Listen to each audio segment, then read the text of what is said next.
What's up? My name is Kamal, and today I'm going to show you guys how to install the front dash bar from Street Faction.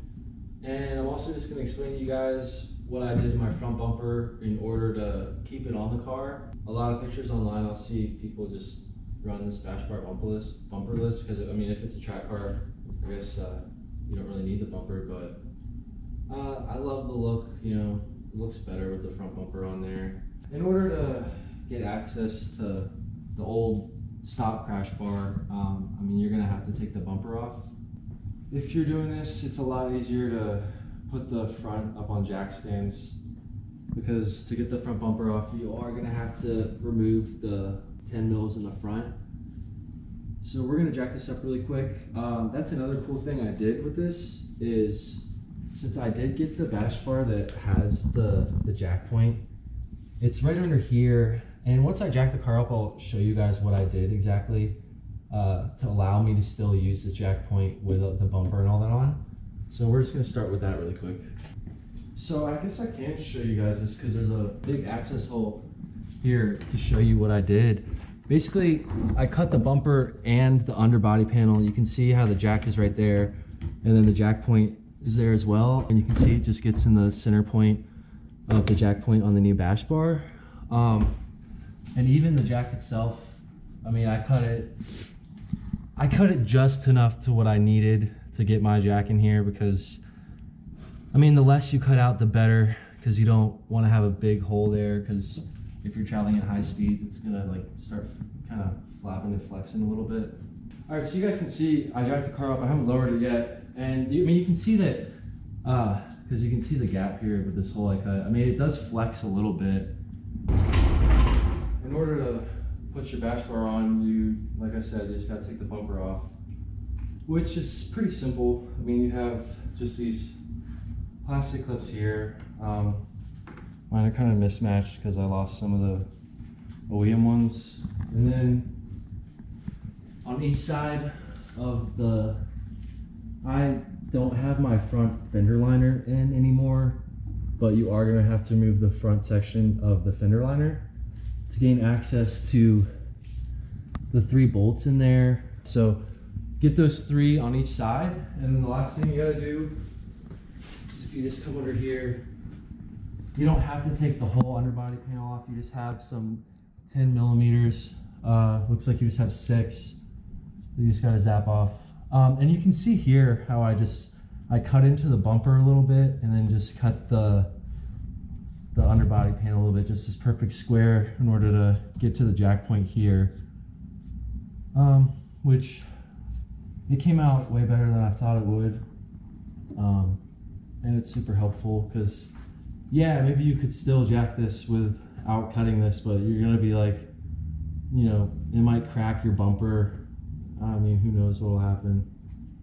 It's easier to just cut this hole out, which I did with just this normal cutoff wheel. And this is also what I did to get the holes here, which I'll explain a little bit more in detail later. So yeah, just get all that stuff off and pop your bumper off. We'll have to take the stock crash bar off. So what it'll look like when you get to here is you'll have, it's actually in 3 pieces, the stock crash bar. So you just, you know, you can access the bolts that hold onto this through here, these holes they have cut out for you. And then there was something clipped on here. I can't even remember what it was, but it's not a big deal. Just don't yank this off till you just check this plastic tab. I made a video for the rear bash bar. I think I had these. There's like a different pair that went with the rear. But yeah, these are just bolted exactly where this is, because bolts for that go in the OEM location, which is nice. So the only issue I had when I was installing this is I couldn't get each side lined up well enough to thread my bolts in. So what I ended up doing is actually like loosening these bolts. I don't think I loosened that one. I just loosened these 2 on each side, which I guess this kind of holds this like thick plastic piece in place. And there's also 2 more up here. Because like I was saying, for the rear bash bar, you really don't want to just screw in bolts if it's like rough, because you're gonna cross thread them. And like you guys saw when I was jacking this, I mean, this thing flexes. I mean, it's supporting a lot of the weight of the car, and since this is a further out point than if you do it, jack it up in the actual location, like on the cross brace subframe under the car there, it's just using a lot more pressure at this point, and you guys could see it flexes just a little bit. So you really don't want to cross thread those in. So like I said, I loosened up like these two bolts, and the ones up top kind of just like shifted this thing around, or I was able to actually start all these by hand. There's one other thing though that you'll have to note is with these stock bolts, the washer for this one in particular, where they have this brace, which looks dope, it'll hit this part, so you can't get this one threaded in right. So I actually just, I can't remember, I used like my sander or my cutoff wheel and just kind of, you know, you can see how I just, you know, got rid of some of the washer so it could fit properly there. And it's the same thing on both sides. So if you run into that issue, you can just kind of shave off part of the washer and you can still get the bolt in there. Once you get those in, just remember to tighten down the ones for this plastic piece. So on the back of the Street Faction one, there's actually like a dowel piece that you can press into, I guess, this thick plastic piece.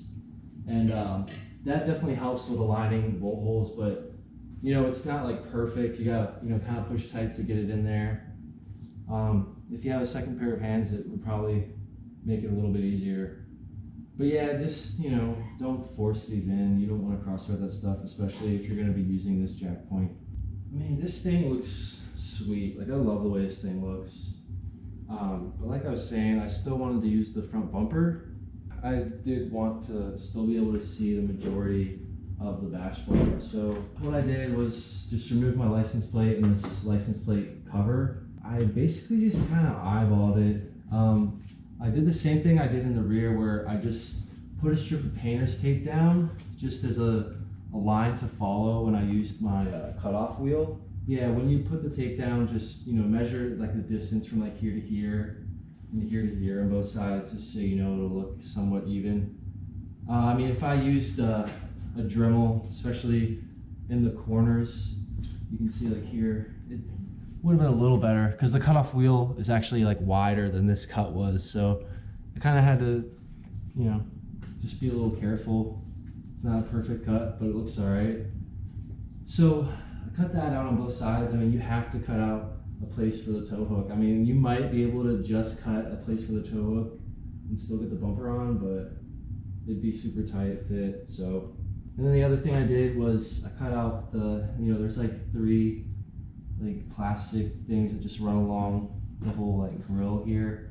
I didn't want to cut the whole thing out because I didn't know if this thing would kind of like flap around, because since I cut out this piece here, I just wanted to have something to kind of hold it. So I left like, you know, just these 2 strips right here just to have a little bit of structural support so it can't like, doesn't flex a lot. But yeah, I just cut out this side, that side, and in here. And then what I did to kind of just fine tune it and make it look better was I used that handheld sander. Both those things I got from Harbor Freight. They're super cheap if you go to Harbor Freight. So the only other place where it's a tight fit is actually right on the edge here. You can see it actually just barely rubs on the reflectors.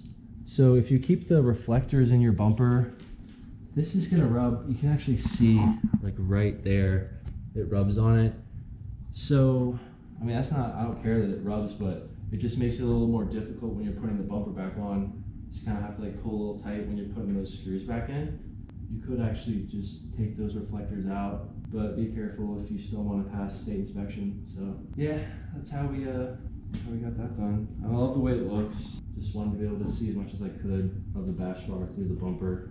I hope this was helpful to anybody that maybe wanted to still utilize the front bumper with the Street Faction bash bar. Thanks for watching, guys and girls. Like the video, subscribe to the channel if you want to see what else I'm going to do to this car. I do have a lot of stuff, a lot of parts already planned to put on the car, so just stay tuned and we'll see what we do. Thanks for watching. Peace.